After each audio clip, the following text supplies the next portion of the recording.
Welcome to the panel on, quote, racial perspectives. I am Manisha Sinha, and I teach at the W.E.B. Du Bois Department of Afro-American Studies here, and I'm going to be your moderator today. Now, as you all probably well know, Du Bois announced that the problem of the 20th century was the problem of the color line. And I guess our panel today is going to be devoted to exploring whether that truism still holds for the 21st century. There are a lot of people who have been talking about transcending race, the demise of race, and I think a lot of our conversations today, and hopefully in the panel, will show that Du Bois's insights about race are actually very much with us. And as a historian, I've always been fascinated with the fact that Du Bois's, one of his seminal works on Reconstruction in the United States, the period after the Civil War, was subtitled, "The Role That Black Folk Played in the Reconstruction of American Democracy." Not American history, not American art, not American culture, politics, society, but American democracy. And I think that notion really transcends some of the sort of sterile dichotomies that Mike Thelwell was talking about, art for art's sake, socialist realism. I think we are beyond that, and many of the panels here today and some of the very interesting conversations we've had today illustrate that. So let me quickly introduce our panelists, and then we can move on to a conversation among them and hopefully with you too. Radcliffe Bailey, who was born in New Jersey and lives in Atlanta. He received a BFA from the Atlanta College of Art and has exhibited his work all over the country. One of our most creative and thoughtful contemporary artists, Bailey is known especially for his traveling exhibition, Memory as Medicine. His pieces for us on the Pondering Du Bois, à la Rodin's, David, and the two heads of double consciousness wonderfully capture the Du Boisian legacy of the active intellectual and, of course, the dilemma of being Black in America. Our next artist, the Brooklyn-based Mickalene Thomas, received her BFA from the Pratt Institute and MFA from the Yale University School of Art. She has exhibited her work all over the world and is known especially for her representations of Black female beauty and her arresting use of rhinestones, evident in the wonderful panels she has done for the UMCA exhibition. Interestingly enough, you probably have heard of this story.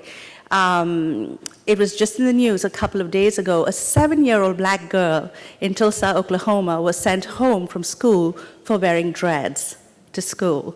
So I think her work on hairstyles was just, and I had been thinking about that story when I went and saw her wonderful panels on Black women's hair, and I thought it was wonderful. Her touching film, which I hope you all will see too, on her mother's life being shown here, poignantly captures the origins of her own interests in the subject. Our Du Bois scholar is Professor Saidiya Hartman, Professor of English and Comparative Literature at Columbia University and Director of the Institute for Research on Women and Gender. Professor Hartman received her doctorate from Yale and is the author of two, not just one, but two seminal books in African American studies, in fact, in African American history and literature. The first one, Scenes of Subjection, which is a classic, published in 1997, and Lose Your Mother, an evocative memoir of the Atlantic slave trade, published in 2007. And as I've told her repeatedly, it's the first book we are reading in my slavery seminar next semester. So it's wonderful to have her here. And I'll let her speak on her current work to you because I think it goes beyond some of the descriptions that have been given on it. So I'm going to get the conversation started here. I'm not going to pose questions to them and expect them to answer. I would really like to see more of a dialogue between our Du Bois scholar, Professor Hartman, and the two artists who are present here. And moving the conversation beyond, politics versus art, arts and politics, because I think we have arrived at a moment where we should be unapologetic about that. And as Mike said, that is the wrong question to begin with. So what I'd like them to talk about a little bit today, both in the process of creating the work that they did for UMCA, but in their professional lives in general, to explore a little bit the connections and the influence between scholarship and art, because I know that's a question that fascinates me. So I'm going to hand over the floor to them and have them talk about it, and hopefully they'll be able to take some questions from you too later. Okay? It's an honor to be here, and it's an honor to be on the panel with Radcliffe and Mickalene. And what I thought I would do is try to channel Dubois and bring Dubois to the table with us by invoking his words. And the first thing I wanted to read a short quote is from Dusk of Dawn. And for me, Dubois was a formal innovator. He worked across genres, and he tried to pose the question of race and social problems differently in different genres. So he once described The Quest of the Silver Fleece, a novel, as an economic study, right? And that he was often able to imagine certain social possibilities in fiction that I think was hard for him to imagine in sociology. But this is a quote from Dusk of Dawn, his third book, and it's about the relationship between the personal and the intellectual, the aesthetic and the scholarly. And he says, okay, let me put on my glasses so I will get his words correct. He says, my life had its significance and its only deep significance because it was part of a problem. But that problem was, as I continue to think, the central problem of the greatest of the world's democracies, and so the problem of the future world. I'm going to skip it. I seem to see a way of elucidating the inner meaning and significance of that race problem by explaining it in terms of the one human life that I know best. And that was his own life. And I guess I just wanted to open the question thinking about the autobiographical example. I mean, Mickalene, in your work, there's that kind of autobiographical text, but it's never simply personal. And I know, Radcliffe, we were talking about the space of Atlanta as really critical for you, and it was a hugely important space for Du Bois, where he made a number of intellectual and personal transformations. As an intellectual, he was changed when he saw the display of Sam Holtz's knuckles in a butcher shop. He lost his firstborn there. He experienced the race riot in Atlanta in 1906. So maybe we can just begin there, thinking about the critical work of the personal example. Well, first I'd like to say that I believe in making things that are so personal that they become universal. So I don't believe in compromising at all. I have a tendency to speak to those that are closest to me. Those that are closest to me and my family, be it my friends, my surrounding. I feel like I want to, really make work that speaks to them.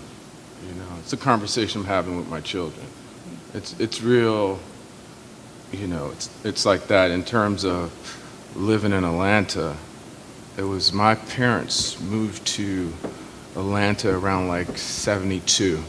I was 4, and it was a reverse movement, a migration back to the South. But my family was also a part of the Underground Railroad, and they migrated from the South to New Jersey on the way to Canada, and met some Quakers and stopped.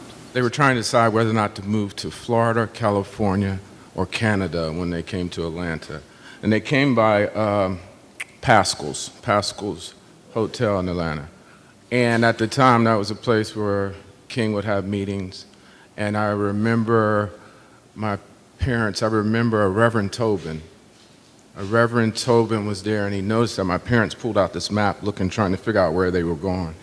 And at that time, Reverend Tobin walked up to them and showed them the city.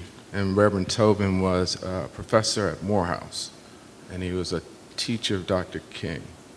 And so that was my relationship with Atlanta. I have a different, in terms of going down the streets. It's also very difficult as I think about it today, driving down those streets where a lot of people have come through the city.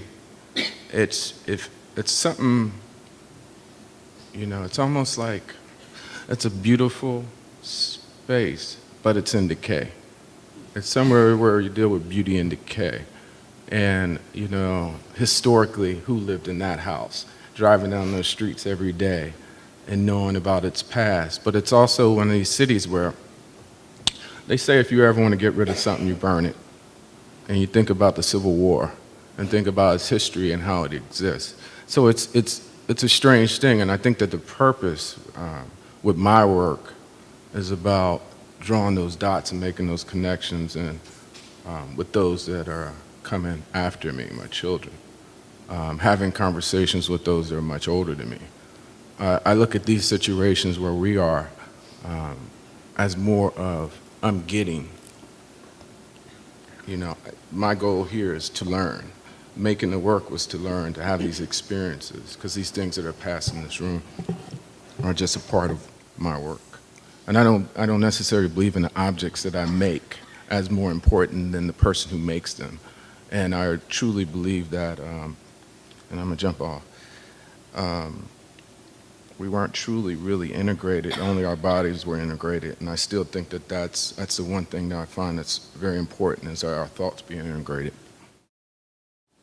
Dubois brought everything back to himself and his life, and that the real purpose was sort of that transformation, that great transformation to have the clarity to look at himself and to know that to only persevere and to make any formative change is to look at yourself and your life. And thinking about him as a human being and as an educator of his limitations that he were presented with, that did not stop him to succeed and to continue to make amazing decisions in the world for change. And so when I think of my own work in that sense, looking at my family and pulling from that, because, you know, for me, my work stems from an extension of who I am, always looking at my own personal life. And I think it may be how I entered into my art practice from the beginning, is as a way of looking at myself and looking at my mother and her life and my family's life. I was born and raised in Camden, New Jersey. I think Bill mentioned that as a place of devastation, which is, you know, very problematic, similar to Detroit and, you know, other places in our country today. My family is mostly from the South, but looking at my family in New Jersey, and I was learning that, you know, relationship that, you know, Radcliffe and I have, like you're both from, you know, New Jersey. It was quite interesting to learn that today. But I think for me, when I started making art, it was a very personal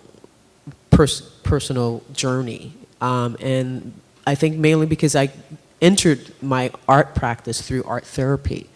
And not many people know that, which is very interesting when I start in Portland, Oregon. It was very much a personal journey for me to begin creating art, and also, you know, seeing one of my a show that basically changed my life, which is by one of the artists here, Carrie Mae Weems, which many people who've known my story have learned about since.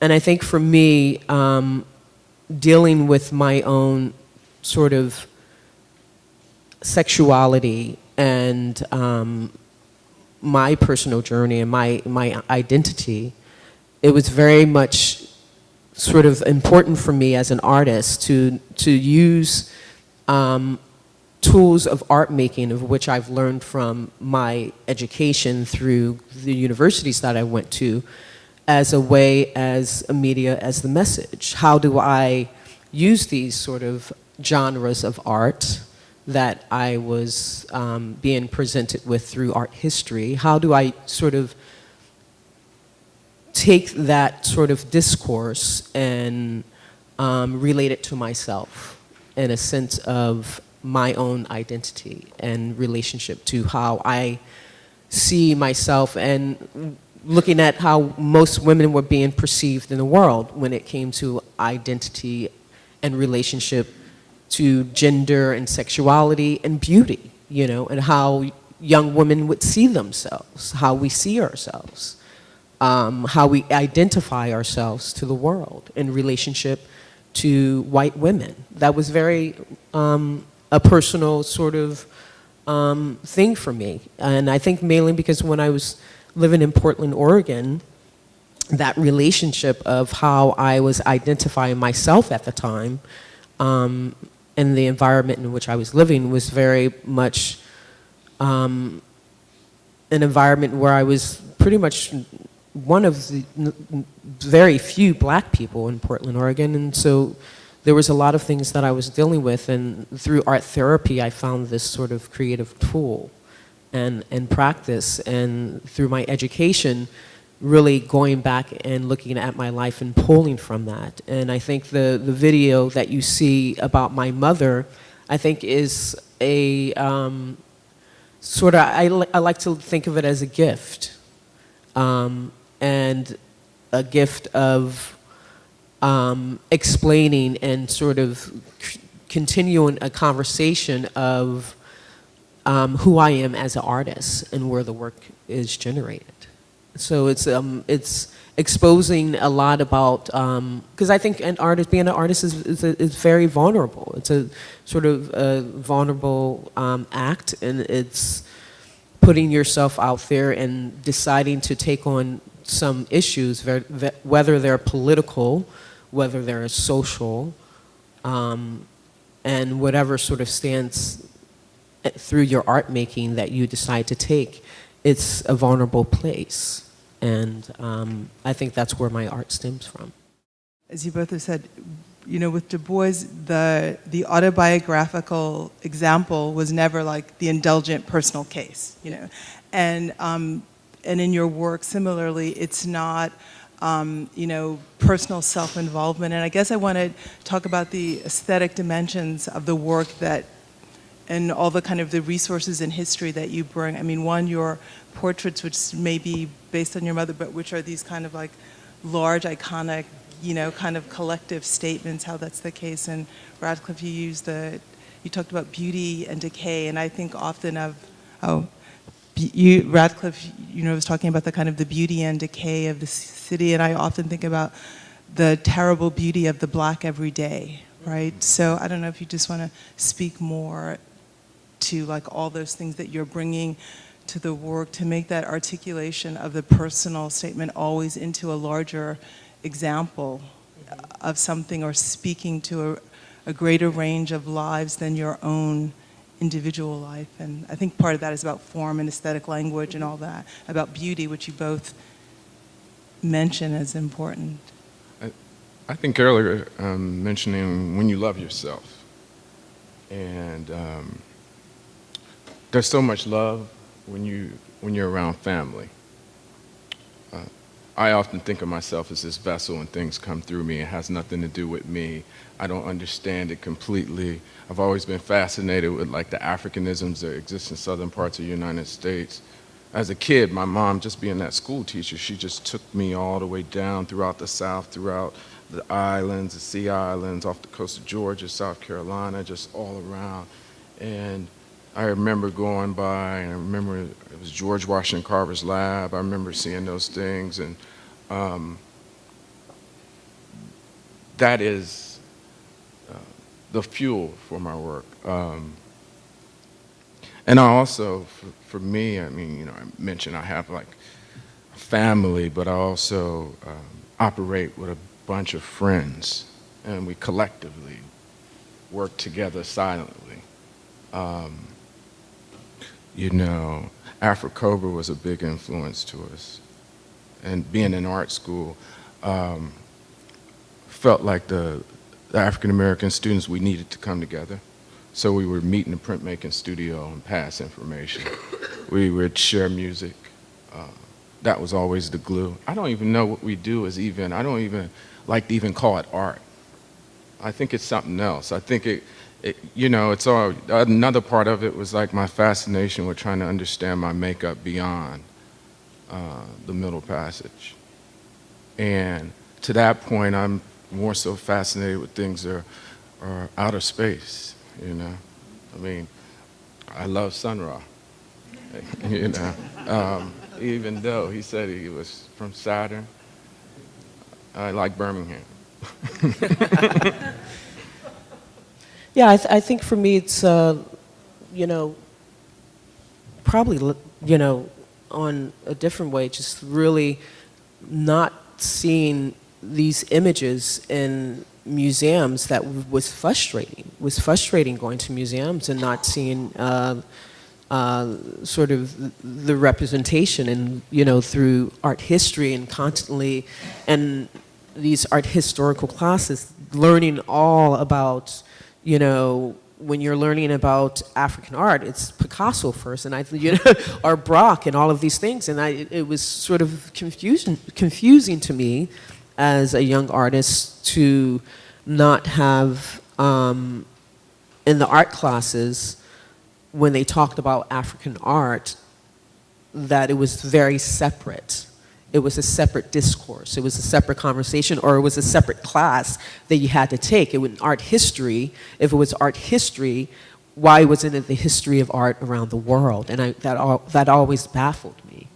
That in order to learn about African art, you had to take a separate class specifically.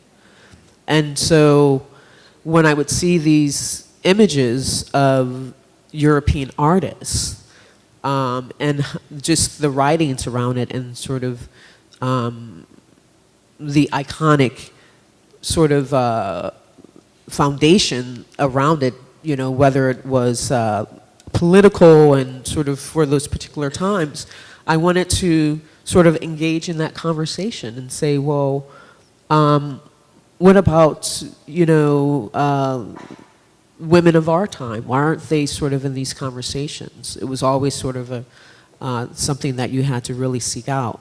And I always asked these questions, and they were never answered at school. And so for me, it was a way of trying to find the answers myself through my art. And I'm still asking those questions. I don't think, you know, it's finalized when you put it out in the world or on the wall. I think I make art to create sort of a conversation, and it may not always be sort of the right question or getting the right answer, but it's sort of what I'm thinking about as a black woman. And I think for me, it was at a time when I was in undergrad, I was reading a lot of Audre Lorde, Sister Outsider. And what that meant, what her writing meant to me as a young black woman, and a young black woman that's a lesbian. Like, I really connected to her writings. And she spoke to me, and I decided to take some of these other discourses and sort of European ideologies and integrate them into my practice to align myself with these individuals that we claim as masters. And find, you know, because I believe, you know, the same is that, you know, it's a journey. It's a journey of discovery and sort of a call and response to continue a conversation when it comes to the lack thereof, the invisible nature of black women in these sort of institutions, like Mona Lisa, or, you know, not seeing, you know, like all of these iconic paintings, the Olisques of, you know, and the black women were always presented in servitude positions. And that would sort of resonate with me and just make me angry that all of the images that I would see were black women or African women in servitude positions. Meanwhile, someone like Matisse and Manet were painting these black women behind closed doors, but they were never presented up front in the art historical reference. So, you know, I was very sort of confused of why most of these painters all painted black women, but what we saw were only the images that they did of white women. And some of the most famous paintings by Matisse of the women, especially the drawings, most of those line drawings, are all black women. But not many people know that. And I didn't learn that until later, into my own research, of how these sort of particular images, iconic images of beauty, were being presented as though they were white women. And so for me, it was about claiming this space by aligning my images with these particular individuals, art historically.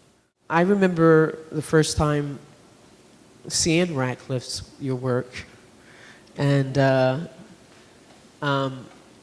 I feel like, you know, I remember seeing your work and thinking how amazing it was, and I saw it at actually at a collector's house, and I didn't know who you were, and it was, you had things coming off, you had boats, you have all of this sort of like, you know, assemblage, and sort of, it was very tactile, and for me it was really sort of a way of like thinking of an artist, that how you were expressing yourself through these vehicle of materials. You know, usually using sort of these, some were found objects, I don't know if they were things that you actually made and sort of attached to the painting, but I just remember thinking as a young artist, trying to figure out a way of how to make an image. Because in school, how they don't really, you know, they teach you a very sort of prescriptive way of making images, you know, taking traditional classes, but no one really teach you really how to really make a painting. And so when I saw that work, I just like, well, this is art, you know, and what I was seeing in other ways was like, really wasn't art, because it didn't really connect. And always wanted to, and I think for me, that's when I started exploring, not only looking at your work, but at the time, you know, Chris O'Feely, looking at artists who used untraditional materials, who weren't sort of boxed in with what was considered something considered traditional. They're thinking outside, very innovative, and thinking, you know, in undergrad, that if I'm going to make some paintings, I'm going to use materials that are sort of untraditionally powerful. So I always wanted to know if you had some questions for me as sort of a younger artist. Get out of here. In relationship to, you know, to my work, because I think our work is very different, but it comes from, I think, similar places because of how we sort of work in our sort of creative practices, our studio practice. I feel like, and I don't want to speak for you, but our work really comes out of a studio practice. Right. You know, a way of really allowing the work within the studio to push through and sort of guide the direction based on things that we're experiencing and reading and socially just our lives. Right. So, do you have any questions for me? I want to make well. Do both. All right, so I learned, you know, it's funny, you don't necessarily have to go to Africa to know it when you see it within you. And I remember encountering your work, and I learned so much about Haiti through the use of the shine, and it was like, wow, that's Haitian. Yeah, I was like, it is. but that's, and I noticed those things, and it's nice to see that people don't run away from their identity. And that's what's, for me, that's what's beautiful, and it makes me, just like, wow.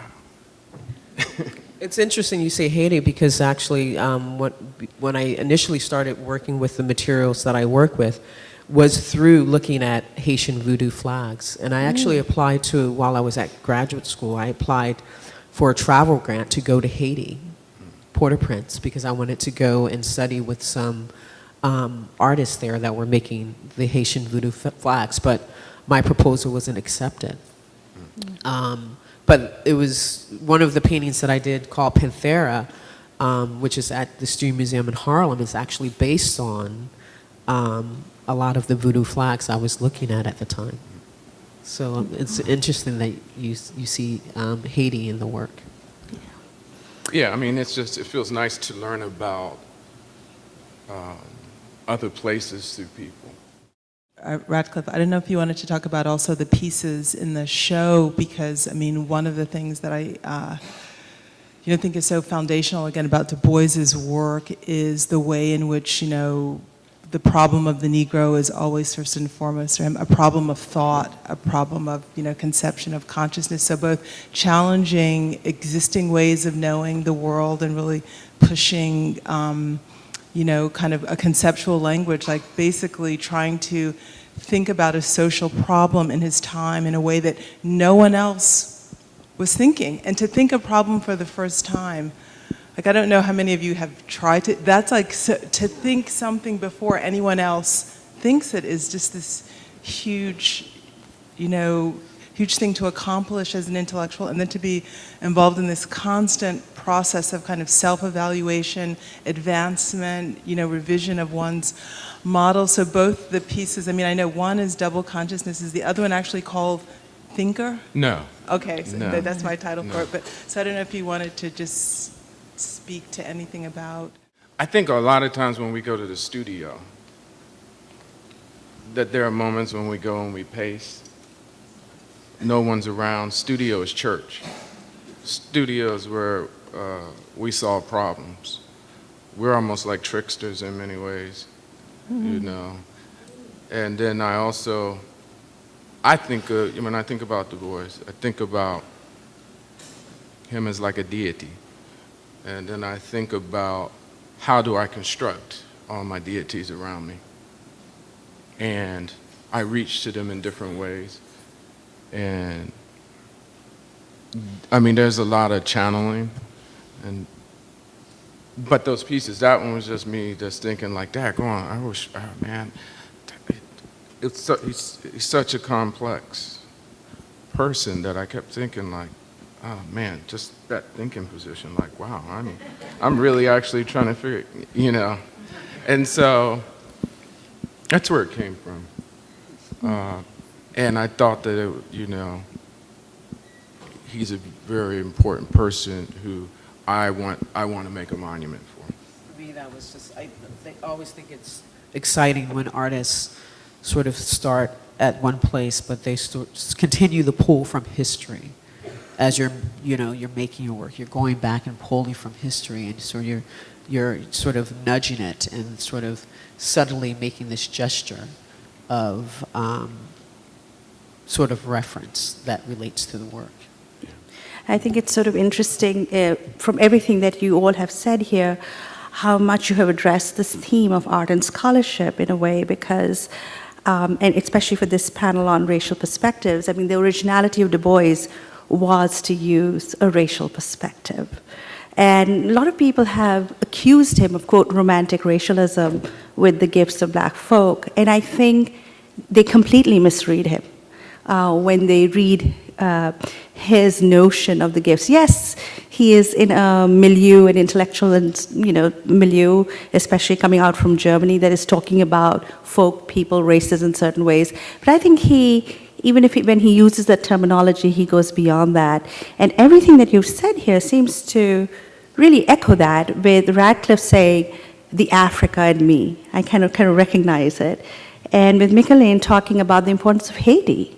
I mean, think about Haiti, and just not just in terms of this sort of artistic, cultural, but this is the first modern black nation founded on the only successful slave rebellion in the New World. So Haiti, I think, represents a kind of a blackness in the New World, which I think a lot of scholars of that generation recognize, and black activists have recognized through the years.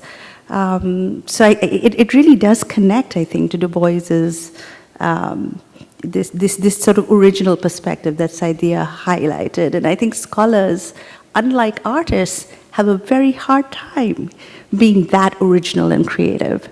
And I think that was his sort of his contribution. And it's kind of an ongoing conversation that we're having about that, right? Yeah, and I guess for me, for the work that I have presented here in the exhibition, the Hairstyle Portrait series that I've been doing for quite some time are just of that nature, pulling, actually a lot of the portraits are hairstyles based on old photographs of African women in different parts of Africa, and relationship to new hairstyles from African American women from different urban areas of the United States. So it's a mix of conversation between African, very traditional hairstyles and African American contemporary hairstyles. And for me, it was very important to sort of make this connection of who we are as a people and sort of that lineage of where we sort of get our identity, and sort of how, you can't escape that, and sort of that conversation between sort of the body of work and sort of integrating them in this conversation. That example also brings me in mind of In Dusk of Dawn, Du Bois cites the grandmother's song, so the maternal song, which is also this song of Africa, but in terms of also the interface of community or and art making. I mean, I think what's interesting again about Du Bois is the recognition of an aesthetic practice of the everyday life, or the aesthetic sociality of black folks, because that's really what the gift of black folks is, right? Mm-hmm. How is it that one makes beauty in the context of an everyday life that can be so terrible and so awful, mm-hmm. right? So to name it as a gift, and particularly in a context where people imagine that this is a group of people who produce nothing, that they're only conceptualized as a problem, right? This is, oh no, this is what is engendered by this, and every problem is related to, he says, there's the problem of the future world and there's the promise of the future world, and those things are inextricably linked. Yeah. That's a great insight. I mean, if you think about even what he says about the sorrow songs, and how do people create so much beauty in music, in art, in those very brutal circumstances? I think that's a great observation. I'm going to open up the floor now for some questions and have you all join into this very, very interesting conversation. And I can see that there are people standing, waiting to ask questions. So thank you, everyone. I really appreciate the dialogue between the intellectuals and the artists, or maybe we can say all four of you are artists, of course, in your own right, both in terms of scholarship. Intellectuals in the art. Yeah, or intellectuals exactly. in, yeah, absolutely. And Arnold Rampersad's work on Du Bois, I think he does a great job describing how Du Bois is, when he's writing his histories, wrestling with the kind of formal historical writing, just writing down the facts, versus a kind of aestheticizing of history, being able to evoke a kind of beauty in telling stories. And just listening to the three, and of course four of you, discuss the role of art, kind of like a political aesthetic kind of art. I'm curious about how Du Bois, how you evoke Du Bois, even challenge Du Bois in your own works. How does he enter into your works? How do you raise questions to him? How does he raise questions to you, and how do you kind of engage in maybe an alternative form of art with those questions, if he does even factor into the kind of production all of you do? Well, I think for me that evoking Du Bois is just by nature of how I live my life. How I live my life as an artist and the work that I make. Because he always sort of looked back at himself. And I think that's all you could do is, I'm not going to sit here and say that when I go to the studio, I'm invoking Du Bois and it's sort of stemming from some of his essays. I think, quite honestly, this was the first experience that I had to really sort of consider him in my work.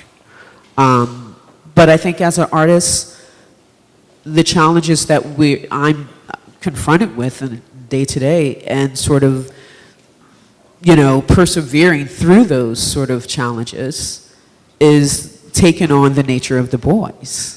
The fact that when I'm making my art and when I decide when it's exhibited and sort of after that, for me it's, in presenting sort of lives of others, such as my mother, is a way of presenting myself to the world as he did, and which can be very challenging. I think to navigate as an artist and to go back to your studio and on a day-to-day when you're dealing with so many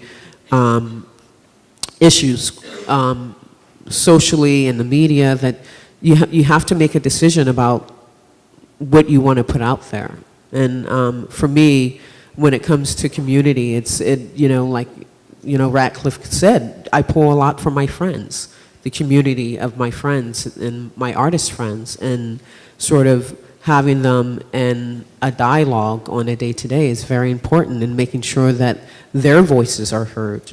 And I feel like I do that in a sense of some of the shows that I recently started curating, like Tête-à-Tête, creating these platforms of conversation between my work in relationship to other artists that I feel are doing some amazing things and who may or may not have sort of the access.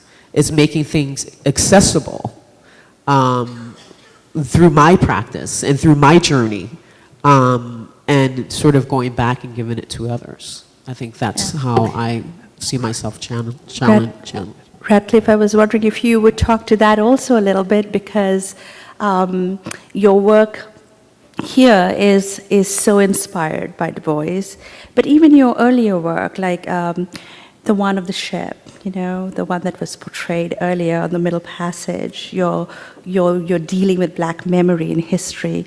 I mean, Du Bois also begins with the Atlantic slave trade. I mean, that's his dissertation, right? The suppression of the Atlantic slave trade. And that's the book, which is not so much fun to read as The Souls of Black Folk, is the one that inspired my own first book. But I know that is just such a... It's so important for your work in terms of history and in terms of just capturing Du Bois's engagement with those issues. In yours, it seems quite evident here. I was wondering if you could talk about the influence of Du Bois on your own work. I have a bunch of older friends. One of my best friends, Mr. Stevens. How old is Ed? He's almost 80. Ed Spriggs. He was like one of the first directors of the Studio Museum. He's the godparent to my kids. He's my professor. His information, he shares, he pushes. I share, we learn. Ages, I don't know, there's a certain place where wisdom, friendship, age is just a number then.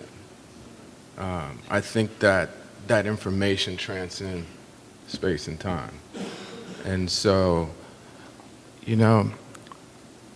it's hard for me to do justice for someone like Du Bois because there's so much to be said. Yeah. And I think that often I meditate on the situation, meditate on the person, come from a place of love. That's kind of how. Yeah. But can I echo the question again, and maybe push it, because I was thinking about Du Bois, Mickalene, encountering your work and encountering a vagina covered with black rhinestones, and what's the response? I mean, I guess you would say, lady, close your legs, or something. so I guess part of that goes to that tension between... Maybe that's what he would say. Yeah. But part of that goes to a tension in his own work, right? Which is about a certain and I kind think of an attention of, confronting issues that are difficult. I mean, just imagine what it was like for him in 1860. And having to be this person for so many years, to stand up, and when your environment is telling you that you can't be anything. I think sort of that sense of awareness is profound. That awareness when you're set with limitations or you have sort of these barriers, but you continue with the faith and belief because of your vision to continue on, I think is very powerful. And I think that's very Du Bois, and I think that's how I am in my art. With all the odds against me as a, growing up, I can sit here and say my life story and my own journey, having some parents that were addicts, and sort of that sort of perseverance of sort of limitations as a young girl and having my vision. But I think if he saw my Origin of the Universe at Brooklyn Museum, he would say, "Go on, sister." And for me, I think he would too. What's interesting is that in one domain, like the Philadelphia Negro, he's seeing certain forms of social life and sexuality and saying, oh my God, I can't imagine them. And then in something like The Quest of the Silver Fleece and Dark Princess, he's actually creating them and imagining possibilities of sexual engagement and intimacy outside the terms of marriage and domesticity. And he had such great belief in the black woman, which is amazing, to have sort of the belief and the language to speak about the black woman. And the courage to, in so many ways, I think is... for me, really amazing. In the studio, I like to create problems to solve. I often want to play myself in chess and lose. I don't mind losing because I learn a lot from losing.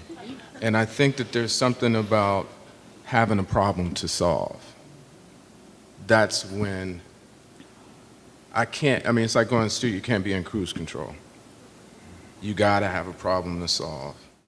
My question is specifically engaging Du Bois around the photograph, and I know that photographs are so important to all three of your works. So I'd love for you to talk about that, because I think that is one of the most centrally rigorous and important things left to still explore, amongst many things in Du Boisian thought and iconography, is the idea that for decades, Du Bois crafted a new Negro aesthetic by being the editor-in-chief of Horizon and Opportunity and the Brownies book, and chose the photographs and ads of black men and women on those pages, as well as the 1900 Paris Universelle.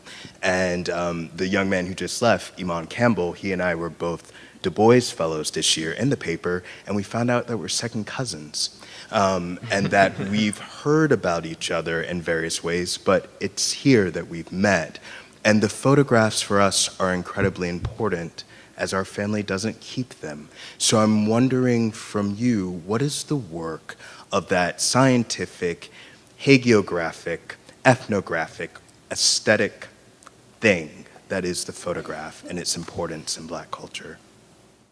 I'm interested in the performative in both of your works.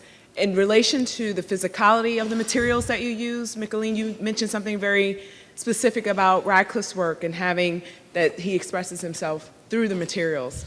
So I was wondering if you could talk to that, especially in terms of the decorative and the performance of beauty and the performance of artistic practice? For me, like the materials that I choose for my paintings are very specific and deal with sort of notions of beauty and artifice and the idea of masking and sort of how we put these layers and perceived notions of identity on ourselves in order to sort of navigate from one place to the next.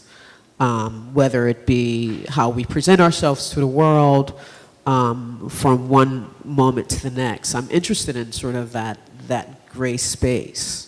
And so for me, when I'm photographing or setting up my studio, because I don't know if many of you are aware, in my studio practice, I have a sort of interior space or tableau that I set up in the corner of my studio where I photograph my subjects, my models, my friends, my mother. And for me, that performative aspect is interesting because I think it's always been a part of my work, but I think until recently, it's becoming more to the forefront where I find it an important aspect of the work.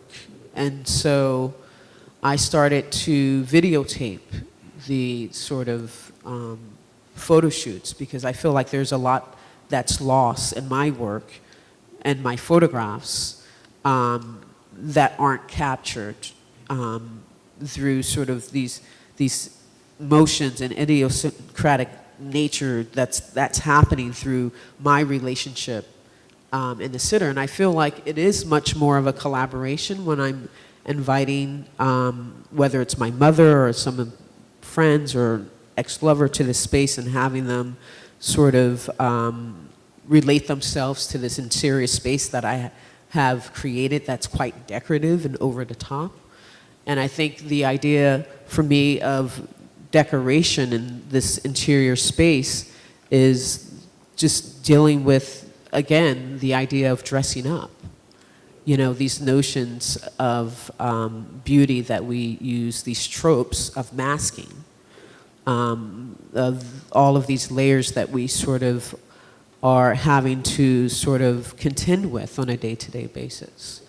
And so a lot of the patterns and sort of camouflaging them in the space with the models are a way for our relationship when I'm photographing them to sort of capture that essence. The performance element I find comes from the person that I'm photographing. I feel like that once I invite someone to the space to photograph them and I tell them what I'm looking for, that I'm just there to sort of as a witness to capture it. Because I think there's this sense of play that happens once they see the space because it is so detailed. It is so arranged with detail from the outlets to maybe the lamps and chandeliers that they start engaging with the space, and it's no longer about my relationship with them. It's about how they are engaging with the space, and I'm just there as a witness, happen to be with a camera trying to capture their experience in the space. And so I felt a lot of those moments were lost in the photo stills, and now that I'm capturing them. And that's what led me to the film of my mother. My mother, just quickly to explain how I got to that film, because I started having the video camera set up when I would photograph the models. And so my mother was getting really sick starting in 2010. And I used my mother in my work from the time I started making work from the beginning and since I was at graduate school, really sort of thinking about, actually I should say since I started using photography in my work in 2000. And in 2010 when she got really sick, she said to me that she thought I didn't want to no longer use her in my work because I didn't think she was beautiful. And that really sort of hit a chord with me because I was actually helping her put on her makeup because she had really severe rheumatoid arthritis. So her hands, she couldn't hardly use her hands. And I'm putting on her makeup, and I started to question my own notions of maybe why I wasn't using her in my work.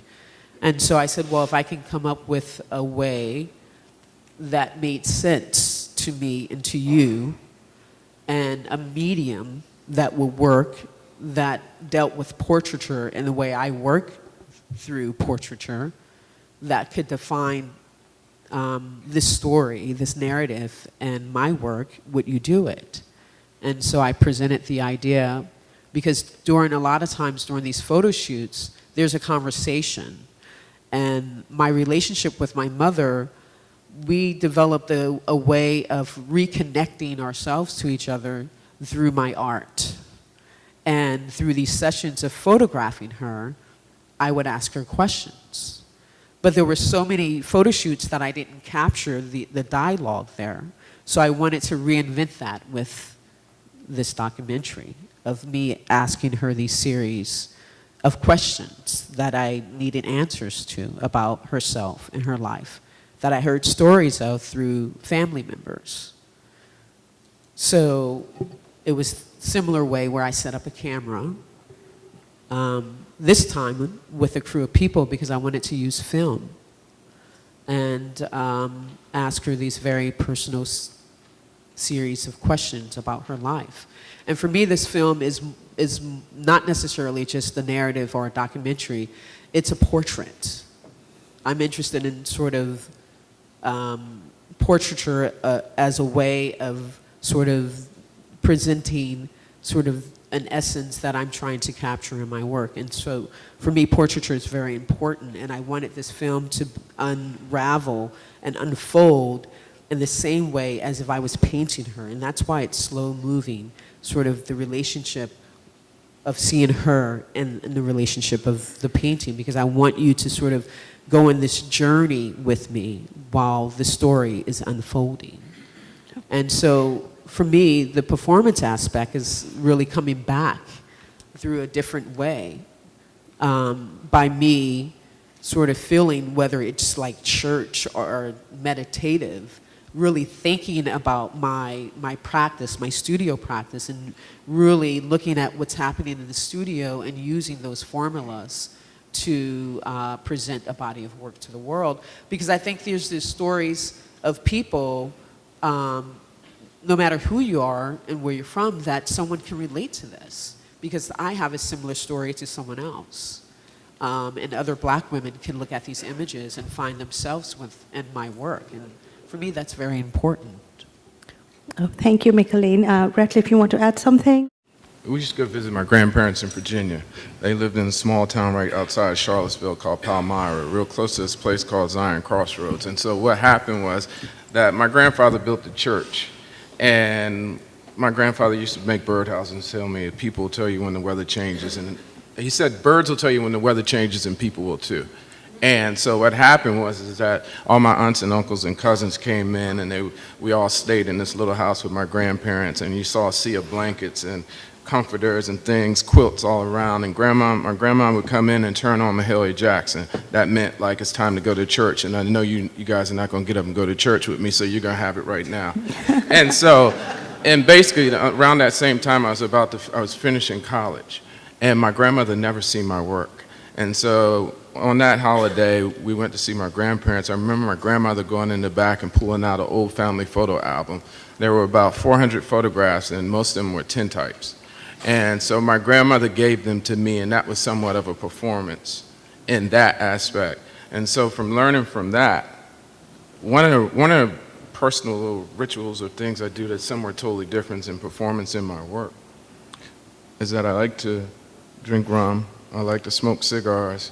I collect water from the Atlantic because I want to mix it in with my paint, because I want to deal with the slave trade in a different way. But I don't have to always be as literal about it, but I also want to create symbols within the mark making so that there's a certain level of confidence that I put out no matter what. It can't be challenged or questioned. Thank you so much. This has been a wonderful panel. Thank you, Sadia, Mickalene, Radcliffe.